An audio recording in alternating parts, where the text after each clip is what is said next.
Hello friend, स्वागत है आपका हमारे YouTube channel exam study class 10th में। आज हम पढ़ने वाले हैं गणित के 20 महत्वपूर्ण बहुविकल्पी प्रश्न जो कक्षा 10 में बार बार पूछे जाते हैं। तो आइए स्टार्ट करते हैं अपनी क्लास को। हमारा पहला प्रश्न है आज का, किसी निश्चित घटना का प्रायिकता कितना होता है? एक होता है 0, 1/2 या 1/4। इनमें से आपको बताना है किसी निश्चित घटना की प्रायिकता कितनी होती है। तो आपको याद रखना है किसी निश्चित घटना की प्रायिकता 1 होती है। और प्रायिकता होती क्या है?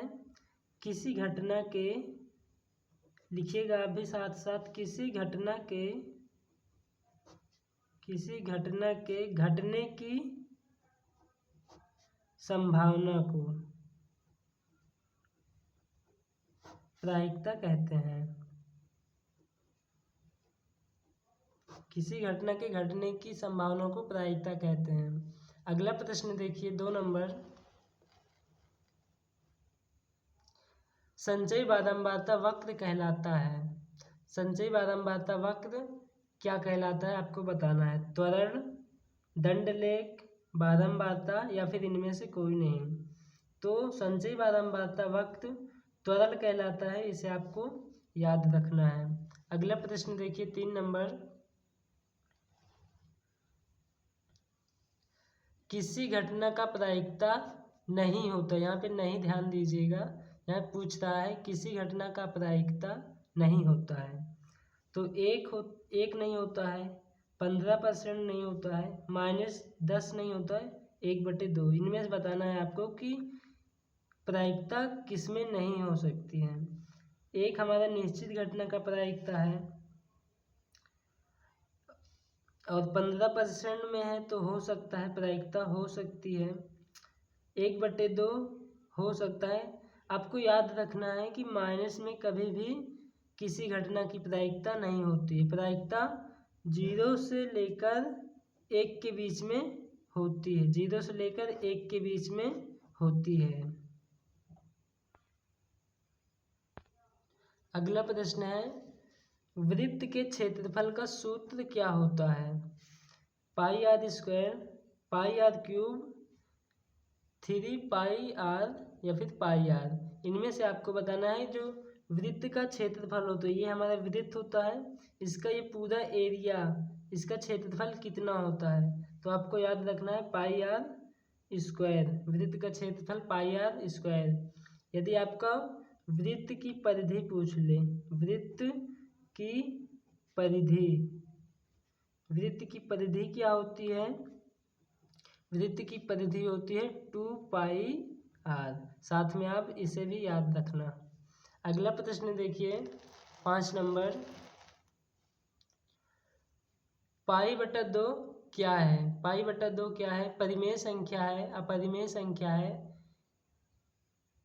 का और खा दोनों या फिर इनमें से कोई नहीं। π/2 कैसी संख्या आपको यहाँ पे बताना है। तो π/2 एक परिमेय संख्या है, इसे आपको याद रखना है। अगला प्रश्न देखिए 6 नंबर, एक घात वाले बहुपद को क्या कहते हैं? द्विघात बहुपद, रैखिक बहुपद, त्रिघात बहुपद, चतुर्थ घात बहुपद। इनमें से आपको बताना है जो एक घात वाला बहुपद होता है उसे क्या कहते हैं। तो आपको याद रखना है रैखिक बहुपद कहते हैं। अगला प्रश्न देखिए 7 नंबर, रैखिक बहुपद का घात कितना होता है? 0, 1, 2 या फिर 3। तो रैखिक बहुपद का घात 1 होता है, इसे याद रखना है। हमारा अगला प्रश्न है 8 नंबर, द्विघात बहुपद का व्यापक रूप क्या होता है? ax + bx + c, ax + b, ax³ + bx + c, ax³ + b dx + b। तो इनमें से आपको बताना है जो द्विघात बहुपद है उसका व्यापक रूप क्या होता है। तो इसका सही जवाब हो जाएगा ऑप्शन नंबर का यानी कि ax plus B x plus C हमारा सही जवाब है। अगला प्रश्न देखिए 9 नंबर, वह समीकरण जिसका कोई हल ना हो उसे क्या कहते हैं? संगत, असंगत, दोनों या फिर इनमें से कोई नहीं। तो जिसका कोई हल नहीं होता उसे असंगत कहते हैं, इसे आपको याद रखना है। अगला प्रश्न देखिए 10 नंबर, त्रिभुज के तीनों कोणों का योग कितना होता है? त्रिभुज के तीनों कोणों का योग कितना होता है? 180 डिग्री, 90 डिग्री, 150 डिग्री या फिर 100 डिग्री। इनमें से आपको बताना है। त्रिभुज, ये त्रिभुज है, ये एक त्रिभुज है, ये पूछ रहा है इसके तीनों कोणों का योग कितना होता है। यहाँ पे 90 डिग्री होगा और यहाँ पे कितना हो जाएगा 45 और यहाँ पे 45। अब जोड़ेंगे इन्हें 90 और ये 45 45 90, 90 और प्लस 90 बराबर कितना हो जाएगा 180 डिग्री। तो त्रिभुज के तीनों कोणों का योग 180 डिग्री होता है। ऑप्शन नंबर का यहाँ पे सही जवाब हो जाएगा। अगला प्रश्न देखिए 11 नंबर, सभी समबाहु त्रिभुज होते हैं। सभी समबाहु त्रिभुज कैसे होते हैं? समरूप, समानुपाती, सर्वागसम, इनमें से कोई नहीं। तो आपको बताना है समबाहु त्रिभुज जिनकी भुजाएं समान हो वो ऐसे त्रिभुज कैसे होते हैं। तो आपको याद रखना है सभी समबाहु त्रिभुज समरूप होते हैं। अगला प्रश्न देखिए 12 नंबर, मूल बिंदु का निर्देशांक क्या होता है? आपको बताना है मूल बिंदु का निर्देशांक कितना होता है। ऑप्शन नंबर का है 3,0, ख 0,0, ग y,0, घ x,0। तो आपको याद रखना है मूल बिंदु का निर्देशांक 0,0 होता है। ऑप्शन नंबर खा सही जवाब हो जाएगा। मूल बिंदु क्या होता है? ये होता है, ये क्या होता है? ये y अक्ष होता है, यानी इसे कोटि कहते हैं, इसे कोटि कहते हैं। और ये क्या होता है? ये x अक्ष होता है, यानी इसे भुज कहते हैं। तो हमारा मूल बिंदु यहाँ पे होता है कुछ 0,0 का, यही हमारा इसका सही जवाब हो जाएगा। अगला प्रश्न देखिए 13 नंबर, एक्स अक्ष को क्या कहते हैं? तो यहाँ पे आपको बताना है एक्स अक्ष को क्या कहते हैं। भुज, कोटि, मूल बिंदु या फिर इनमें से कोई नहीं। तो यहाँ पे आप देख सकते हैं कि एक्स अक्ष को भुज कहते हैं, यहाँ पे लिखा हुआ है। तो यहाँ पे ऑप्शन नंबर का सही जवाब हो जाएगा, एक्स अक्ष को भुज कहते हैं। अगला प्रश्न देखिए 14 नंबर,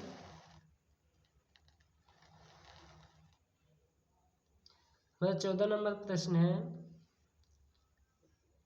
एक बाह्य बिंदु से वृत्त पर खींची गई स्पर्श रेखा की लंबाई कितनी होती है?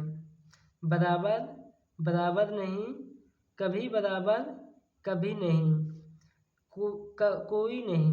तो यहाँ पे आपको बताना है जो एक वृत्त है, ये एक वृत्त है, किसी बाह्य बिंदु से इसके स्पर्श रेखा की लंबाई, जैसे स्पर्श रेखा इससे यहाँ पे ये लंबाई खींच दो और यहाँ से भी ऐसे खींच दो।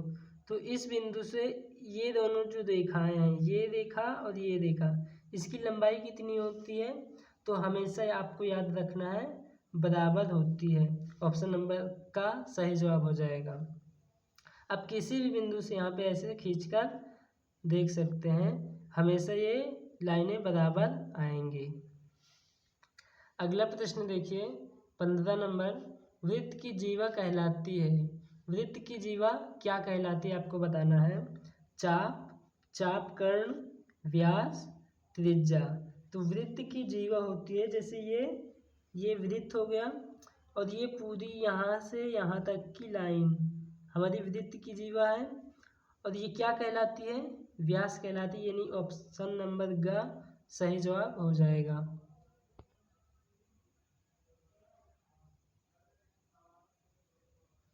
अगला प्रश्न है 16 नंबर, वृत्त के केंद्र पर कितने डिग्री का कोण बनता है। अगला प्रश्न है हमारा, वृत्त के कोण केंद्र पर कितने डिग्री का कोण बनता है। 90 डिग्री का, 180 डिग्री का, 50 डिग्री का या 360 डिग्री का। मान लो ये एक वृत्त है, इसकी केंद्र पर कितने डिग्री का कोण बन रहा है, यही आपसे पूछा है इसमें। तो यहाँ पे आप देखें तो यहाँ पे ऐसे लाइनें खींच सकते हैं, ये लाइनें खींच सकते हैं। यहाँ पे 90 डिग्री का कोण बनेगा, यहाँ भी 90 डिग्री का, यहाँ भी 90 डिग्री का और यहाँ भी 90 डिग्री का। 90 90 90 और 90, 9 चौक 36, यानी 336 डिग्री का कोण वृत्त के केंद्र पर बनता है। ऑप्शन नंबर का सही जवाब हो जाएगा। अगला प्रश्न देखिए, अगला प्रश्न हमारा है 17 नंबर। 17 नंबर प्रश्न है, दो भिन्न भिन्न त्रिज्या वाले वृत्त होते हैं, समरूप, समानुपाती, सर्वागवासम, इनमें से कोई नहीं। तो दो भिन्न भिन्न त्रिज्या वाले वृत्त क्या कैसे होते हैं। तो दो भिन्न भिन्न त्रिज्या वाले वृत्त समरूप होते हैं, इसे आपको याद रखना है। अगला प्रश्न है 18 नंबर। 18 नंबर प्रश्न देखिए, यहाँ पूछ रहा है, वृत्त पर कितनी स्पर्श रेखा खींची जा सकती है। 1, 2 और 5 या फिर अनंत। तो आपको बताना है इस वृत्त, जैसे ये एक वृत्त है मान लो, इस पर कितनी स्पर्श रेखा खींच, जैसे ये एक स्पर्श रेखा हो गई, यहाँ से खींचेंगे तो ये एक स्पर्श रेखा, यानी इस लाइन को छूकर कितनी स्पर्श रेखा इससे खींची जा सकती हैं। यहाँ पे देखा जाए तो हम अनंत रेखाएं खींच सकते हैं, तो इसका सही जवाब हो जाएगा अनंत। इस पे अनंत रेखाएं खींची जा सकती हैं वृत्त के कितनी स्पर्श रेखाएं खींची जा सकती हैं वृत्त के, क्या ये, तो वृत्त पर अनंत रेखाएं खींची जा सकती हैं। हमारा अगला प्रश्न है 19 नंबर, संभव घटना तथा असंभव घटना का प्रायिकता कितना होता है। संभव तथा असंभव घटना का प्रायिकता क्या होता है। 1 होता है, 0 होता है, 2 होता है या फिर 5 होता है। तो संभव घटना प्लस असंभव घटना, यहाँ पूछ रखा है संभव प्लस असंभव, संभव प्लस असंभव घटना का प्रायिकता। तो आपको याद होना चाहिए संभव घटना का प्रायिकता 1 होता है और असंभव घटना का प्रायिकता कितना होता है, 0 होता है। तो इनको जोड़ देंगे तो 1 ही आएगा। तो संभव तथा असंभव घटना का प्रायिकता 1 ही होगा।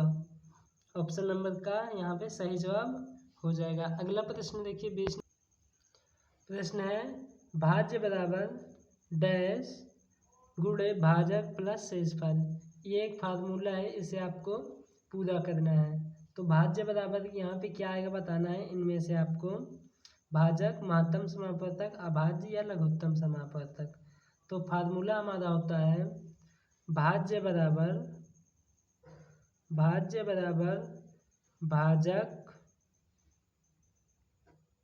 गुणे भागफल प्लस शेषफल। क्या होता है, प्लस शेषफल। भाज्य बराबर भाजक गुणे भागफल प्लस शेषफल। तो यहाँ पे क्या आ जाएगा, ऑप्शन नंबर का सही जवाब हो जाएगा। यहाँ पे आ जाएगा भाजक। क्या आ जाएगा, भाजक।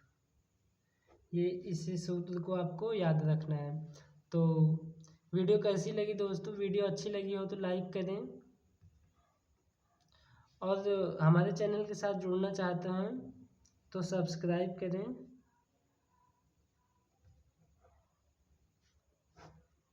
मिलते हैं अगली वीडियो में, धन्यवाद।